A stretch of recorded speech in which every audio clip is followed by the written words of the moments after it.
we should probably just square off a few more bits about the game. If you lost count, it was our 21st Premier League defeat of the season on Saturday.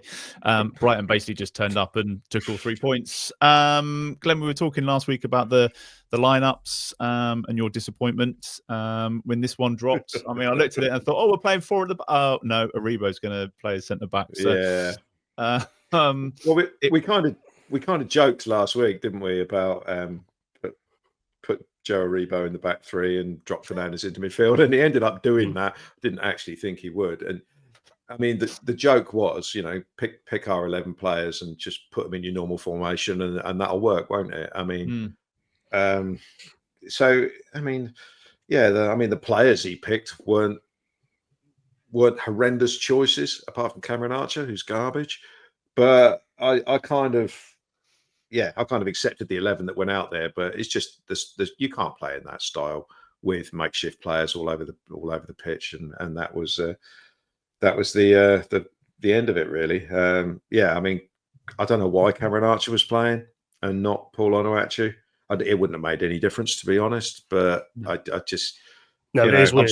It is weird. I'm struggling to remember, and we need a new category. We talk about players being lightweight. I think in boxing it goes down to straw weight. That's Cameron Archer. Just breathe on him, falls over, gives the ball away. Just a waste of time in that role. Needs to play in a wide area, really, where he gets a bit more space, because he can't play up against centre halves. I mean, one thing I would say in his defence is his movement is always very good. As soon as we gain possession, he is on the move and he is looking to make that positive move off the shoulder of the opposition centre back. The problem is that the ball never comes, and when it does, it's offside. Well, I mean, the problem is that you can never time them all correctly, and I guess when the more times you make the run and the ball never arrives, you kind of lose heart, and then you naturally don't quite time everything correctly. You're not quite fully switched on and engaged. You lose a little bit of confidence that the ball's just never going to come to you, so why bother? All that sort of thing. And it's something that Sheffield United experienced with him last season. His movement was excellent, especially in the first half of the season. He looked really lively. But once they started going through that patch of getting hammered, like even worse than we're getting hammered at home. Like when they took 8 against Newcastle, was it 6 against Villa? Brighton scored 5 up there twice, like 1 in the cup and things like this. And problem is, if you're leaving him as the one guy up against 2 massive centre backs, you can't just put the ball up to him and expect him to hold it up. That's never been what Cameron Archer is good at. You've got to put the ball into channels for him to run to, and if you don't do that, then he is going to be a waste of a place in the team. Unfortunately, he is a sitting duck. Whenever the ball gets played to his feet, it's just a waste of time. You might as well go back and defend, because he just never any runners off him either. And no, it's just rubbish. You can't. He's not the sort of player you can use in that. We've got one forward who you can use in that system, and that's the big tall guy, and he ain't very good, but he's the only one that can possibly, but then we say this about the midfield players. You've got to have combative, athletic midfield players. So, I mean, how predictable was it that Flynn Downs was going to sit on the bench and not get on? Yeah. How predictable was that? It was just, I forgot what the original question was now. It's just about the team lineup. I mean, the game. As I said, the game was waiting for Brighton to score before they did. They had a couple of breaks through it. We just about got away with. I mean, they had 4. I think they had 4 really good chances before they scored, didn't they? Yeah. And then we brought on the Messiah, Belakocha, when Bednarek got injured, and he contributed heavily to the first goal. We nearly scored accidentally. I think it was our one shot on target, which was a Wellington cross. that almost sneaked in. Wellington going off at half time, by the way, is a bit weird, isn't it? Back-to-back games. Yeah. I mean, he was asked about it, Ivan. He did just say in simple English, basically he's come from Brazil where the game's a lot slower, and he wasn't doing things quick enough for the Premier League. But I just thought none of them were doing anything quick enough for the Premier League. Yeah, he's good. Yeah, you can't. So the defense is terrible. So at half time, your defense has been awful. So you make it worse by bringing on Sugawara, who's right up there with one of the worst defensive players I've ever seen. He's terrible as a defender. Not bad going forward. Terrible as a defender. So that made the team worse. Bearing in mind, we already had a lightweight midfield in front of a makeshift back three. So genius decision, even. Well done. Archer stuck the ball in the net to start the second half, but it was well offside. The VAR. I did think we'd played them in the same way that we did down at the Amex, in that we were pretty much awful in that first half down there. They'd missed 2 or 3 really good chances, and then second half we decided to actually turn up and play quite well. Got a point, should have got a win. And I thought, have we done this again? And but no, very very emphatically no. And when you look at the offside, it's horrible because he's looking across the 3 players. He can see everything, and he's behind all of them. So it was a pretty brainless one to go when he did. And then the game went away from us with the second goal, which was Aribo and KWP, Mr. Walker Peters, who's still here. Just letting you know that in case anyone missed him yesterday. So we end up with a 2-on-2 defensive situation, 20 yards out, as always, and they get done. No covering player, as always, because James Bree's in midfield somewhere. So that's good. Wasn't a foul, however much they complain about it. No way that was a foul. Although they do quite often get given, don't they? Yeah, my favourite goal was Mitoma's one because it was really complicated from Brighton. Just pass up to the forward, through the middle, first time knock off, and then run into 50 yards of space with his marker towing a caravan behind him. So that was good. 3-0. And then letting a corner bounce in the box. Yeah, letting a corner bounce in the box. Small bone and a rebound, just going after you. Oh, I'll tell you what, we'll leave it. And 4-0, and I left at that point. And then you left, That's one more goal than I saw, I'll be honest with you. Well, I was going out in the evening, and I had to get home and walk the dog before I went out. And I went to a gig in town at Papillon, which is the old church opposite the Mayflower. So I went to see a band in the evening, and live music never lets you down. So if you've gone to the football for entertainment, I suggest going to see some live music at the end of it, because you come away feeling like at least you've done something with your day. This is my point though, and this is, like you were saying to me, Glenn, I think you've only ever left one game early, which was Arsenal away, and then we're at the point now where you don't 1989. Like, you know what, I'm done with this shit. And if you're saying that, then that is just how far we've fallen. And just to clarify, that's the second game you've left early in history. Yes. There you go. I think that's how bad it is. I think it's basically, it's not. I'm not saying I'm a hero for staying to the end or anything like that. It's basically, if I paid money for something, I stayed to the end. That's just the way I was brought up.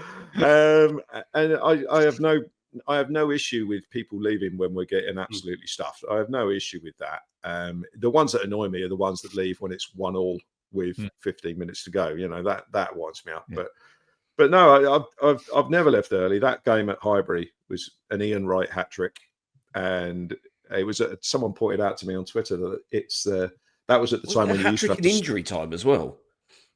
No, that was a different one. That was at St Mary's. He got a hat trick against. Sorry, at the Derby. He got a hat trick against us every time. But no, this one was at Highbury, and he got a hat trick 60 minutes. And if you stayed after 75 minutes, you got locked in for half an hour after the game. I obviously made the decision to do a runner that day.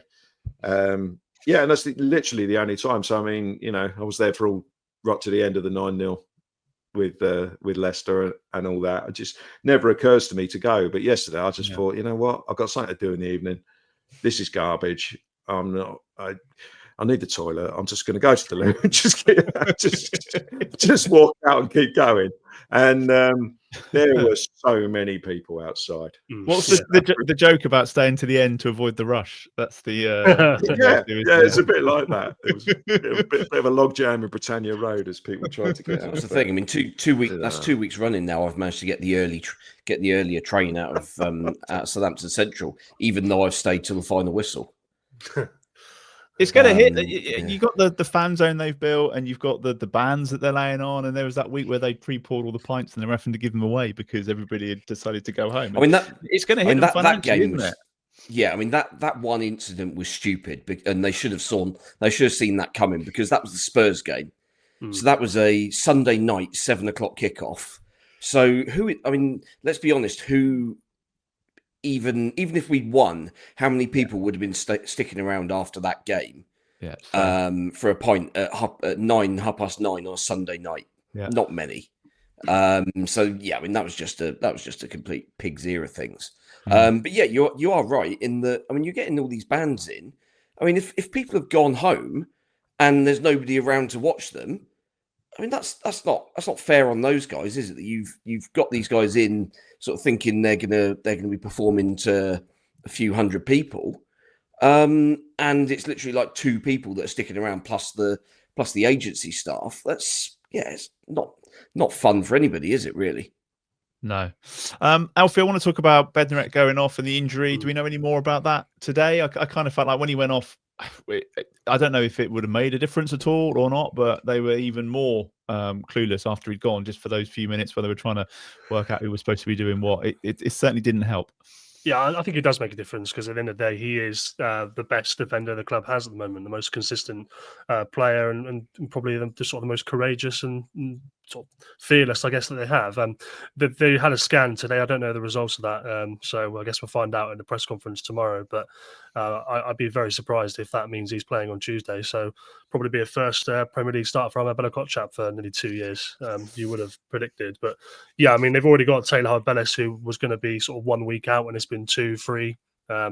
Jack Stevens was back on the bench, didn't come on. So they've not, the options are not brilliant at the moment, are they? If Bednarek's out as well, that will be a blow. I suppose the last thing to add on Ivan Juric for me is there's a couple of comments about that supposed break clause. I mean, no one really knows the true answer. When I asked at the time, the club sources said that break clause didn't exist. And to be fair, if you were a manager, would you sign a contract that only guaranteed you 6 months when you could probably get 18? So I don't know if that exists. I guess we'll find out in the summer. I'm saying no. I think it probably doesn't. And then finally on Juric, I mean, for all the things we've said about the player selections and the bizarre man-to-man tactics, ultimately we knew the transfer window at the time was the club phoning it in for the season, but that is still the case. Just because he's making bad decisions, it still is the case that they didn't back him anywhere near what he expected to be backed, by the sounds of it. He hasn't got the players to play the way he wants, so there is that. But yeah, obviously the counter is that he needs to change. It's a good point, though, isn't it? Like, the one player we do bring in is on the bench and can't get a game, and we haven't brought in anybody that's going to make the starting 11 any stronger by the looks of it. Anything else on Brighton before we move on? I was going to do Player of the Week. It was Aaron Ramsdale that won last week, the 4th of the season for him. So unless I get any, if you want to disagree, but I'm just going to say no vote this week. Let's just give it to Aaron Ramsdale and make it 5 for him, because without him, it's 8 or 9-0, isn't it? Yeah, motion seconded. Yeah, absolutely. I mean, why did he come here? We ask every other week, but I can't believe he decided to come here, to be fair. No, fair play to him. Absolutely fair play to him. Yeah, I mean, I can only assume that he genuinely thought we had half a chance. Yeah. So yeah, I mean, playing games is better than not playing games, I suppose. If you are of a mindset of a goalkeeper that wants to play. I mean, there are obviously plenty of goalkeepers around who are happy being bench warming, but it's good to see, sort of in this modern era, a goalkeeper who does want to actually play football every now and then. There was a link in the Sun today saying that Bournemouth are interested in him for next season. Obviously, if they end up qualifying for Europe, I mean, that could be a very reasonable move for him. Yeah, because their keeper's on loan at the moment, isn't he? Exactly. But and also, I mean, I hope he gets a move. I hope he gets a good move, because as almost a reward for having to put up with this for this season. I know it's his choice, but I mean, he's putting in Anthony Amy level performances, what he did yesterday, and still losing 4-0. And it's just grim. And I know he's complaining that the defenders sometimes but usually it's for a lack of movement. He's having to bang the ball long because, it's the complete opposite to what we had at the start of the season. No one wants the ball. No one even does the simple thing of just pulling wide. You sort of like look at 3 static people. He has to boot it, and then he moans at people, and I don't blame him for that. Did you catch him yesterday shouting across at the subs when they were warming up? I don't know if anybody else saw it, but it was almost like he was shouting across to say, like, what's going on? One of you coming on? Is anything going to happen? I just called it yesterday. I can't remember what the score was, but it was before the 3rd goal had gone in, I think. And it's almost like he was shouting across to Tall Paul or Will Smallbone and saying, like, what's happening? You could tell that he was really pissed off yesterday about the whole thing. Yeah. I mean, whatever we like to say about Arteta and Arsenal, the levels of almost professionalism and the sort of like will to win amongst the players and all that stuff must be so different to what he's having to put up with now. It must be a massive culture shock. And he probably realised it about 3 or 4 weeks into the season. And I'm sure that privately he's been thinking, my God, what have I done here? He's going to have 3 relegations on his CV, isn't he? And I know that won't impact where he goes next. But he's going to have 3 relegations and probably three Player of the Years as well for those clubs because he got Bournemouth and Sheffield United Player of the Year both those seasons as well.